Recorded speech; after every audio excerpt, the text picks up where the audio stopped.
In this video I'm going to talk to you about the order of Latin authors that was recommended by Professor Pilantz at the University of Edinburgh. He wrote a monograph called A Discourse on the Latin Authors Read and the Order of Reading Them in the Earlier Stages of Classical Discipline. And he discusses the problem that we don't have any significant educational texts from Roman times that have come down to us, and also that all the Roman works that have survived were written by men for men. So we have a very limited number of texts, and none of these texts were written for beginners or for children. In fact, they tended to survive because they were extremely dense texts that were very high level.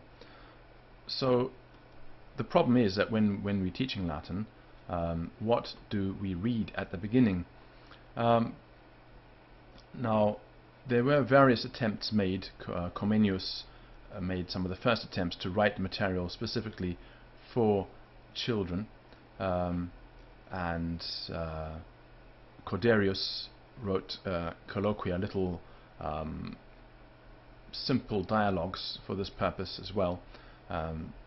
These would go right back to the 1500s, 1600s, and certainly Corderius's colloquia were very popular and were used with an English translation, English notes, by school teachers in Scotland and England, and is known, or was known, as cordery.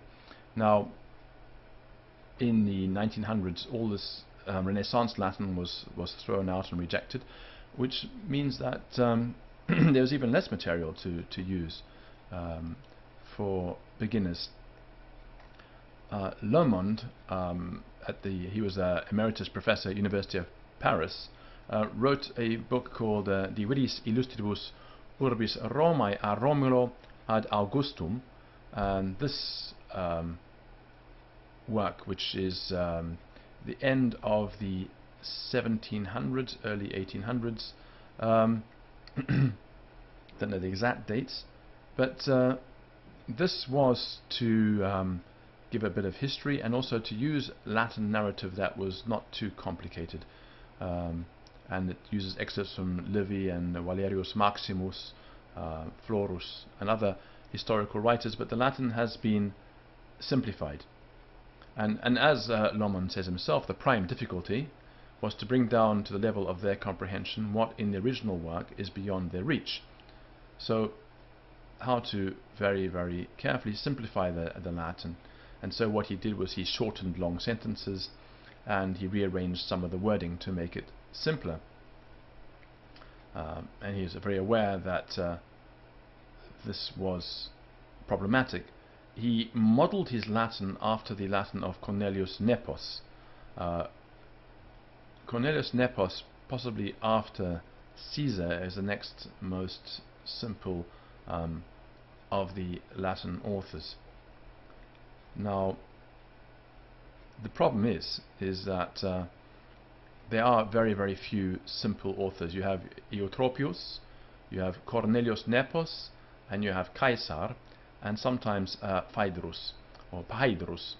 And those are the Roman authors who are used or were used in the lower forms of schools because they are the simplest of the Roman authors. Eutropius was once extremely popular, and sometimes at the time that he was writing this, in the 1860s, it's still used, but he said it's a boring book. He's called a classic, he says, as a courtesy, but he doesn't think very much about Eutropius's Latin. It's just that it's extremely boring, and that is a problem with it. If you have read Eutropius, you will find it an extremely boring book, and as I said, it's devoid of interest and attraction for boys. Their delight is graphic and minute details, but the book in question is little better than a table of contents for a larger history. In other words, it's such a summary of Roman history that it's more or less like a table of contents. He says, open the book wherever you like. It bristles with proper names, which pass rapidly and unimpressively across the mind. It's a mere skeleton without any muscle or sap or flavor, etc. So he doesn't like it, and I don't blame him. Although it's still worth reading. The classic, he says, which was adopted far more generally than Eutropius, as the first to put into the hands of a learner after he has carried out his first studies of Latin, was the Vitae Excellentium Imperatorum of Cornelius Nepos. This book is supposedly the lives of the great commanders, and unfortunately these lives, as they've come down to us in Nepos, are, as he says, very brief, imperfect, abrupt, disjointed, fragmentary, and they resemble more remarks and annotations rather than fully formed biographies. And so also they're quite hard for a school student to read. And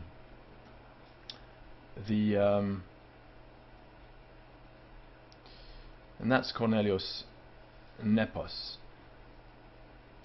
The other thing that he objects to with Nepos is the style. It's very idiomatic, and it alludes to many customs and manners which are very different to modern ones.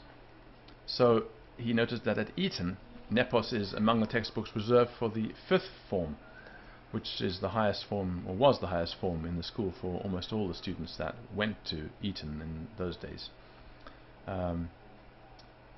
And it's not a book for beginners, even though the Latin in it is slightly simpler than you would find in, say, Livy, for example.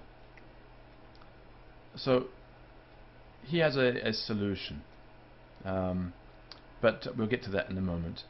After Eutropius and Nepos, or if Eutropius and Nepos were not used, very frequently the very first book that students would see would be Caesar's Gallic War. And he said, well, you can't actually argue with that, but it's not suitable for young children, and it's you know, the Latin is very good, the story is very, very good, but it's not really material for high school. Phaedrus. Phaedrus is, of course, Aesop's fables, and there are various editions of this, or were editions of this, made available. They've fallen out of fashion pretty much completely. He thinks that learning some of them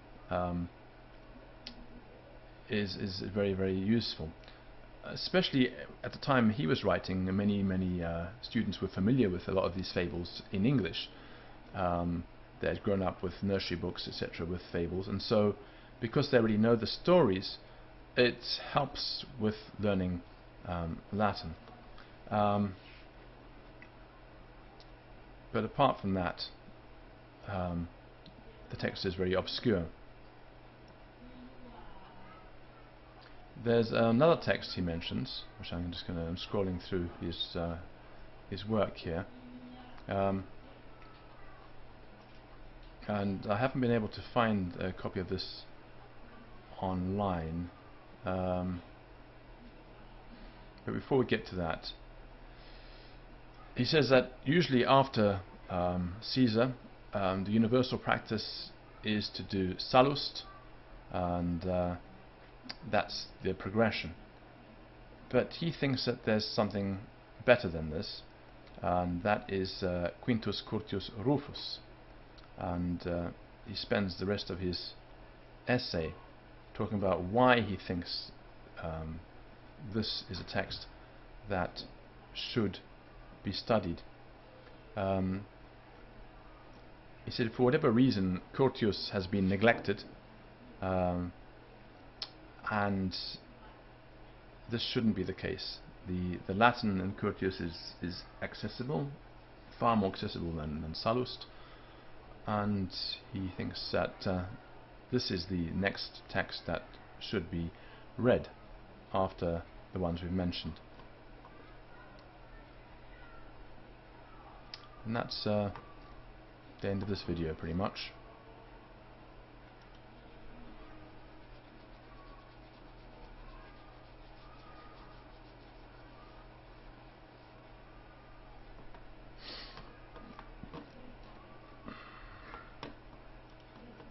Oh, it hasn't recorded the damn thing.